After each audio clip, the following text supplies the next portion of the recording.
I have some questions for our panelists. So I'll start actually with Jesse. I have, I guess, two questions. First is that, so you mentioned like the 175 communities. So why were these communities chosen? Like you also mentioned that Boston is not included. And I thought, okay, it's about capacity, but then you mentioned that Somerville, say, is included, which is a pretty dense area. So is there any politics behind choosing these communities? And my second question is, are there any consequences for parking? And so to Sara, I wonder if you have any suggestions or if you have any recommendations for people from Rhode Island if to build a team to successfully create a zoning atlas for Rhode Island. And to Noah, I wonder if, so do you think that in order to legalize the 2 to 4 unit multifamily homes, we should get rid of the single family zoning, or can they go hand to hand? And the second question is, do you see any opposition in Rhode Island for legalizing these 2 to 4 unit multifamily housing? And if so, what are the strategies to alleviate some of these challenges? And I guess I stop here and then we'll go and read the questions in the chat. Thanks. We can start with Jesse. Sure. So the first question about why these 175 communities, it's because under existing state law, they were already the 175 communities defined as having service, being serviced by the MBTA, the Massachusetts Bay Transit Authority. You know, that the most severe housing crisis in Massachusetts is in Eastern Massachusetts, the region served by the MBTA.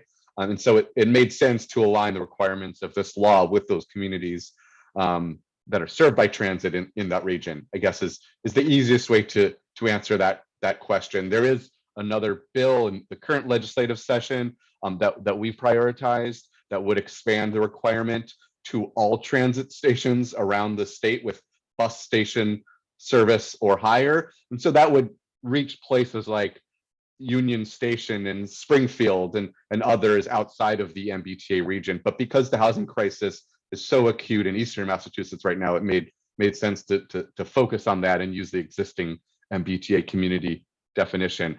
The second question about why is Boston excluded is both a I guess a technical reason and a philosophical reason, or for lack of a better term. The technical reason is that the state zoning enabling law in Massachusetts is Massachusetts General Law, Chapter 40A. For a variety of historic reasons, Chapter 40A does not apply to the city of Boston.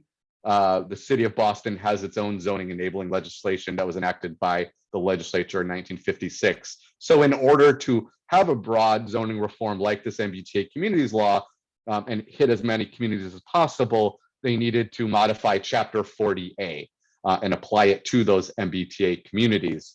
By modifying Chapter 40A, you're not doing anything to Boston. The philosophical answer is probably one of, well, Boston has had a disproportionate role in the last decade or so in building more homes in our region. In the last maybe decade or so, it's a handful of communities, 5 or 6 communities of Metro Boston that have accounted for the vast majority of all new housing construction permits in the entire state of Massachusetts. And Boston has been the #1 in that. So other communities, many of the more exclusionary suburban communities, have not done enough to meet the regional demand. So that's why, from the philosophical perspective, we're focusing on getting more communities around Boston and not just Boston to build the homes we need in Massachusetts. Great, and I think your question was about how to create a Rhode Island zoning atlas. Okay, so if anybody's out there who's listening who is part of a regional planning agency, a local planning agency, law firm, a planning firm, a PhD student or grad student, anybody is qualified to lead an Atlas effort, as long as they have some basic knowledge about zoning and can help to coordinate and bring together a team.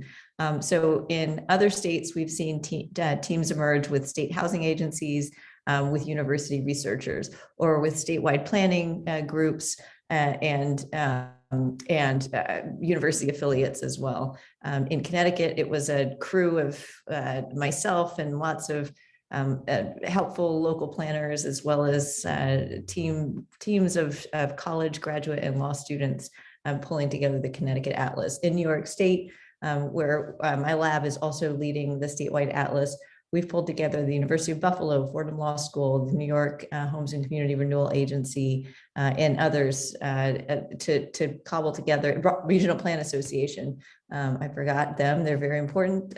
They're doing Long Island, which is really important, to pull together a map. So if any institution, if you represent an institution who is interested in this, who might be able to provide support in Rhode Island for this effort, get together, start talking, start a conversation. That's how all of the atlases so far have gotten started.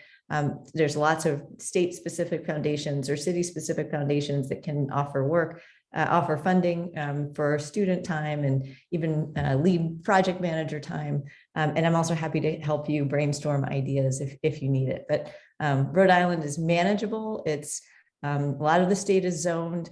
I would really, really encourage anybody out there to start that conversation with each other, because it's definitely doable. That we also have on our website, zoningatlas.org, it says make your own. And then if you go to start here, that will help you look at the team. It'll connect you to the how-to guide, which will give you all the steps that you'll need to do. And from that how-to guide, you can assess, okay, can I actually do this, or who needs to lead this and who needs to participate? And then it'll tell you about the technological and geospatial mapping protocols. So I strongly encourage it. Rhode Island is doable. You could do it. We did our Connecticut Atlas in 3 months, start to finish. So I bet you guys can beat that if you get enough people together. So strongly encouraging. Oh, it looks like Housing Works Rhode Island. So if you are starting a mapping and zoning project, you will be better off, I think, if you coordinate with us and use, share methods and share the information, because the point of what we're trying to do is to try to, bring Connecticut, Rhode Island, Massachusetts, Maine, New Hampshire, all of these groups together so that, we can really look across not just the state, but across full regions. So be in touch, Housing Works Rhode Island. I welcome that. Thanks. Thank you so much. Actually, I have a two-finger on what you just mentioned, and it's great that we have Housing Works Rhode Island here with us. Did you face any challenges that you would like Housing Works Rhode Island, people who are collaborating on the zoning, mapping and analyzing zoning in Rhode Island should be aware of?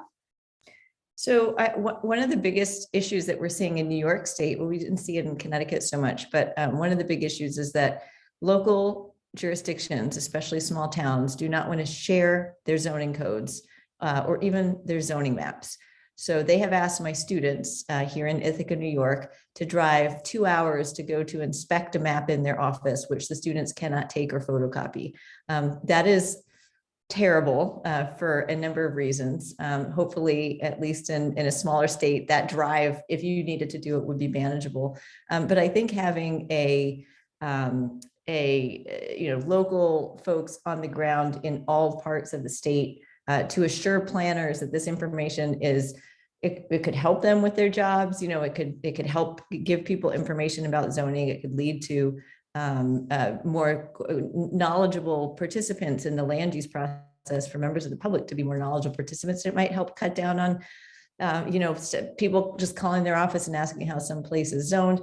So I would say that one of the great things to do at the outset is to show community leaders, elected officials and planning staff, and regional planning agencies, if you have them maybe in the Providence area, you have a metro coordinating body, I'm not sure, to say, hey, look, this is for the public. This is for the public good. This is to help provide a great resource. So please, please, please share your data. Beyond that, I think, over the course of the Connecticut and New York atlases, we've gone through the how-to guide multiple times, as I said, and one of the things that we've been doing with each iteration is adding more different kinds of scenarios that come up during the data collection. So for example, how do we treat dormitories? How do we treat mobile home parks? So how do we code these things? Then we write it down, we put it in the methodology, and then that is then passed on to be used by any other state that's doing it. So you might find something unusual in Rhode Island, and not to worry if it's not accounted for in the how-to guide. Let's account for it, upload it, and share it with other states that might have similar issues. So those are the couple of things that I can think of. Oh, right. Brenda Clement, of course. Excellent. Yeah, she's in touch. So we are coordinating. It's been a bit of a week. Awesome, thank you. We have a question in the chat, but before we get to Peter's question, let's hear Noah's thoughts. Sure. So first you asked me sort of, does legalizing 2 to 4 unit buildings require getting rid of single family zoning? And I think they might be worth taking a step back and just sort of thinking about what zoning is, which is to say zoning doesn't require you to build anything. If you have 2 unit zoning, it doesn't mean you have to build a 2 unit house. It means you may build a 2 unit house. So a place that has, duplexes legalized everywhere, you're probably still going to get a lot of single family homes because there are many people who have a single family home that they're perfectly happy in and don't see any need to make a change. Other people who buy a new piece of land and want a single family home. It's just about what you can and can't do. So sort of definitionally legalizing 2 or 4 unit homes requires eliminating single family only zoning, but it doesn't really have anything to do with getting rid of single family housing. And then the other question was, would you expect opposition to this? And the answer is yes. This will be super controversial. Literally everything involving zoning and land use and new housing is controversial because people are accustomed to the places they live for good reasons and for bad reasons. It just is, it's a literally close to home issue. And people just, the hairs on the back of their neck stand up. You will get opposition from all kinds of different places. But that's sort of true almost no matter what you propose. So don't let it get you down. How you overcome that opposition, I think really depends on like the particular political configurations of a certain place at a certain moment though. And it's really hard to predict. So one of the things that, I sort of was trying to answer that question for New York State, where we're way behind the 8 ball on this. We have nothing on the books. And people say like, okay, so what's the path? What works elsewhere? And the answer is every single state has had a really different political strategy, right? So Sara's group, DeSegregate Connecticut, really led with a racial justice framing. And that was super powerful and super effective coming at the moment when it did. I think that if in New York this year, you led with a racial justice framing, it would just tell people on Long Island who were super opposed, yes, this is exactly why I don't want it, which does not speak well of them, but would really sort of be holding up the red flag to the bull. Now, I could be wrong about that, just a prediction, right? But there are places that have really led with that. There are places that have led with environmental issues were a big driver in California. There's places that have made it sort of dollars and cents supply and demand strategy. In Massachusetts, you've had the strong support of a Republican governor. In other places, Republicans have been super opposed. There's not a clear pattern, and I wouldn't want to predict for Rhode Island what would work and what wouldn't. What I think is true is just start and try, right? And put out this 3 bills and 4 messages and see what really activates your supporters and what doesn't inflame your opponents, and you'll find the way there. I think things start to click quickly once you start to have these conversations. That in New York, some things, as we've been starting to lay the groundwork, just have left the legislators totally cold, that have really excited legislators in other states. Why? I mean, it's kind of personalities. It might not be more complicated than that. So you just start. And vote for the right people. Thanks so much, Noah. We have a question in the chat. Peter Fredericks asked, Rhode Island currently has a state legislative Land Use Commission reviewing Rhode Island Zoning Enabling Act. What do you think the Land Use Commission should propose to the state legislature to address Rhode Island's housing crisis? Any of our panelists, please feel free to jump in. Well, I think Sara hopped up. I think that's a really hard question to answer without a lot of local knowledge, both because there's an immense amount of detail in these zoning enabling acts that is really particular, right? That maybe that this one little procedure when you sue over a denial is causing all kinds of problems in your state judicial system. You know, it's stuff that you're just not going to know unless you are practicing in that state. So on like the detail stuff, I doubt any of the three of us is going to be in a good position to speak to it. And then on the big picture stuff, you know, should we be focusing on these 2 to 4 unit buildings? Should we be focusing near transit?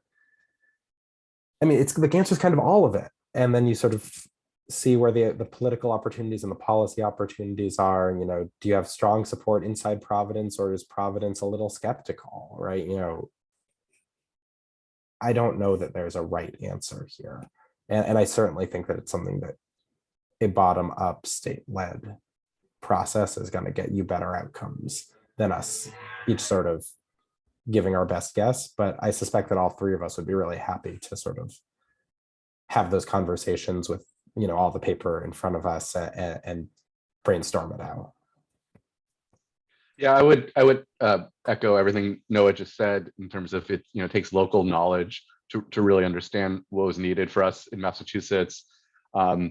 You know, I briefly mentioned the abutter appeals reform, the $50,000 bond that abutters may need to post in order to sue a new development. And that was something that was really important for us, as well as modifying the supermajority requirement for zoning changes and variances was critical. But those were both things that were sort of relatively unique to Massachusetts and were understood based on years of dealing with these issues on the ground throughout the state.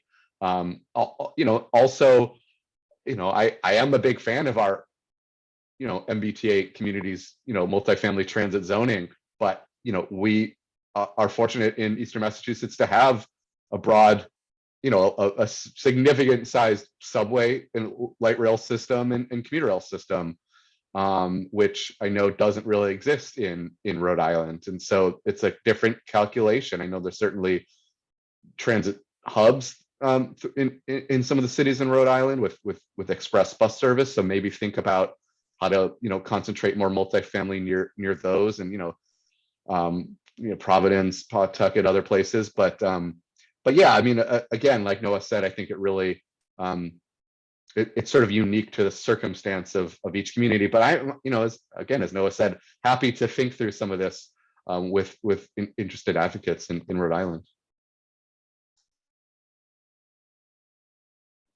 Thank you so much. And again, please, if you have any questions, type them in the chat. I guess I have one question for Noah. Do you think, so legalization of 2 to 4 unit housing is like one strategy? Do you think this will fit into a broader strategy? Do you think there is a broader strategy that we should pursuing that includes this one specific approach? Or do you think this is the start? Basically, 2 to 4 unit legalization is the start. Yeah, I mean, I hate to sort of keep saying, you know, it kind of depends, it's hard to predict, but it really is. Like, I would have guessed if you asked me, you know, 5 years ago, or even, you know, let's say if you asked me like 2 years ago, would sort of the small scale legalization be more popular in New York? I would have said yes, or that it had an easier path, because I would have looked at what happened in California, where their efforts to do sort of a transit oriented strategy went down in flames, and their efforts to build accessory dwelling units and other duplex laws kind of have been on a glide path politically. That turned out to be totally wrong in the New York political context, because the sort of most exclusionary communities said, look, we're not going to be the places that the transit-oriented development happens anyway. You know, we're leafy, far-flung suburbs, but having even one additional unit on our lots is a non-starter, and they have a ton of political juice in the legislature right now. So I would have been totally wrong about that, right? If I said, here's our comprehensive strategy, I would have given you very bad advice. Which is part of why the advice I actually did give was, let's introduce 4 or 5 bills and see what starts to click and where there's momentum and where there's advocates and where there's opposition. So I think that you do need to be focused on how do we get units broadly across the state, because probably everywhere could use some, and there's really very few places that if someone wants to build a duplex, they should be prohibited by law from doing so. Like, what is the actual justification for that? It's not how zoning works in much of Europe or other parts of the developed world, where duplexes, triplexes are just sort of lumped in with single family zones as small scale residential. So I'd say it's definitely can be part of a strategy. You need to have a strategy for specifically below market rate housing for people who aren't going to be able to afford housing on the market, no matter what you do to sort of average prices. 2 to 4 unit is not that strategy. So that involves building more apartments, involves thinking about your subsidy schemes, about how you allocate LIHTC credits, about what you do with your housing vouchers. And you can't ignore any of that. I think you need strategies that are specifically focused on integration, racial and economic integration, which overlap with both of these things that I just mentioned, but are not identical, right? So a policy like, sort of a developer-led appeals process in exclusionary communities might be more focused on that. And Rhode Island has a platform to build on there, something to strengthen, but that's really much more focused on sort of the places that are most exclusionary as opposed to sort of the broad average places. And you need to focus on transit. And these are, the sort of those 4 things all overlap, moving on one will tend to help on the others. But the transit focus is for climate reasons, in my view, right? Like, it's really just important and something our housing policy needs to be doing. Then there's a million other things you have to think about in housing policy too, that are sort of further afield, or like, what are you doing with flooding, and climate change in that respect? A million questions. So a comprehensive strategy starts to get very unwieldy fast. But I think if you focus on sort of zoning for transit, broadly allowing sort of this missing middle housing, zoning for specifically affordable housing, and focusing on integration, those to me are the main components of a strategy that a state-led or city-led zoning reform can further pretty effectively. Thank you so much. I guess we have 7 minutes. I want to ask one question from all our panelists, and that is, so what are some strategies that you think we could use to explain the zoning changes to the communities in ways that minimize some backlash and misperceptions about zoning? Please feel free, Jesse, Sarah, Noah, to suggest anything that you see is important.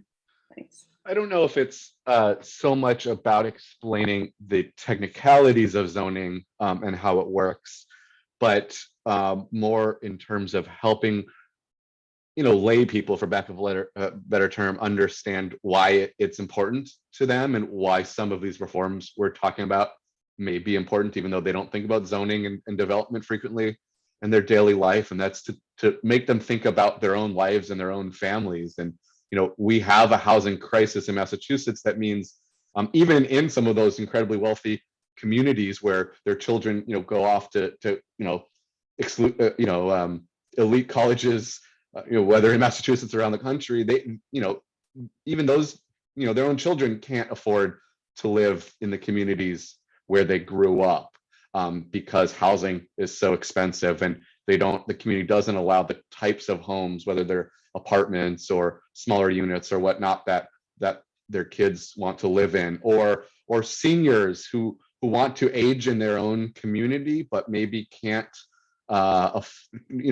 keep up with the maintenance needs of a larger single family home, or may not be able to walk up the stairs as easily as they used to, and may need either an elevator building or you know, a flat unit.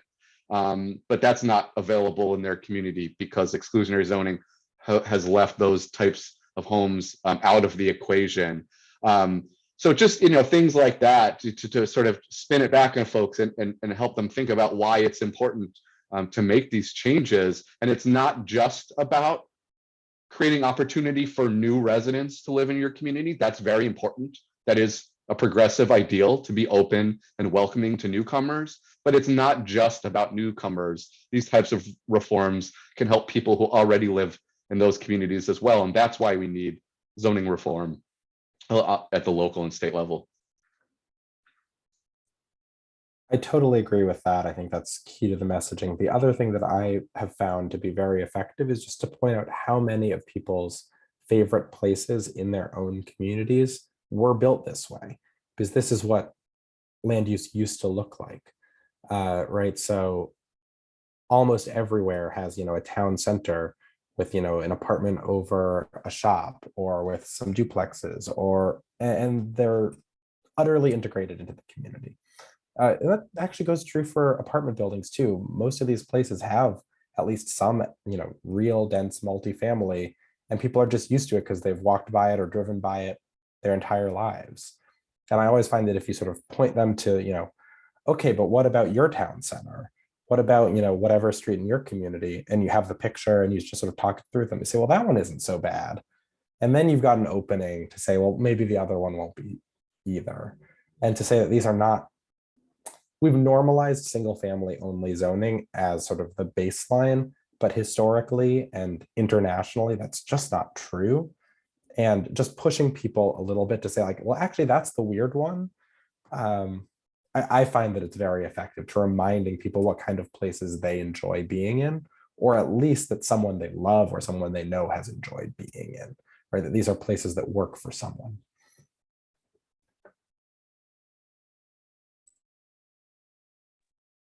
Thank you so much. To Sara. that, yeah, I was just going to say to that, I'll just add that one of the things that we did at DeSegregate Connecticut was to pitch really 3 different angles: the equity angle, the economy angle, and the environment angle. So you saw in my presentation, there was a pitch about the environmental case for zoning reform, the economic case. And so we try to appeal very intentionally to people who have different reasons to support zoning reform.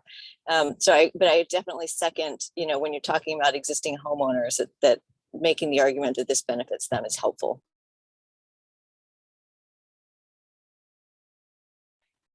All right, thank you so much. I guess we are running out of time. I'm gonna take a minute to say thank you so much to our panelists for taking the time to be here, for the great presentations and wonderful conversation. And also thank you to University of Rhode Island Center for Nonviolence and Peace Studies, and also Homes Rhode Island for organizing this panel. And hopefully we'll see you again at other events. Yeah, thank you. And I just want to reiterate the invitation. If anyone in Rhode Island is thinking through this, you know, to have those more detailed conversations, absolutely anytime, reach out, please. Thank you. Bye, everyone. Take care. Bye.